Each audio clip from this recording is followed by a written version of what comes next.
আপনাদের সঙ্গে তো আমরা কোনো ই করি নাই ভাই, আপনারা কেন এরকম করতেছেন ভাই? কোনো বাড়াবাড়ি বার্গেনিং করতেছি না, আমরা আমাদের দাবিগুলো স্বতঃস্ফূর্তভাবে সুশৃঙ্খলভাবে আমরা জানাচ্ছি। আপনারা তা না জেনে আপনারা আমাদের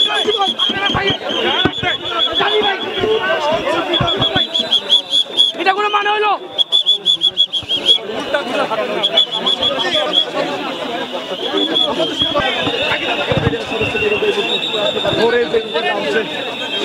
দেখতে পাচ্ছি আমরা দেখলাম আইন শৃঙ্খলা বাহিনীর সদস্যরা প্রচুর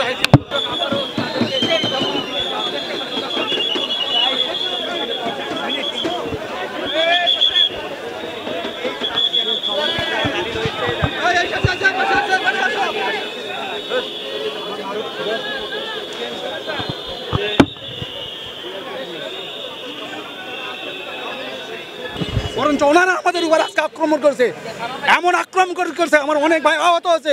আপনারা যান, আপনারা গিয়ে দেখেন হাসপাতালে আছে, দেখেন দেখেন আপনাদের কি অবস্থা। আমার দেশবাসীর কাছে আমাদের অনুরোধ, আপনারা এটা দেখেন, সাংবাদিক ভাইরা আপনারা দেখেন। আপনি কবে যাবেন সেই প্রতীক্ষায় আছি। ইনশাল্লাহ এই বাংলার মাটিতে ন্যায় বিচার প্রতিষ্ঠিত হবে।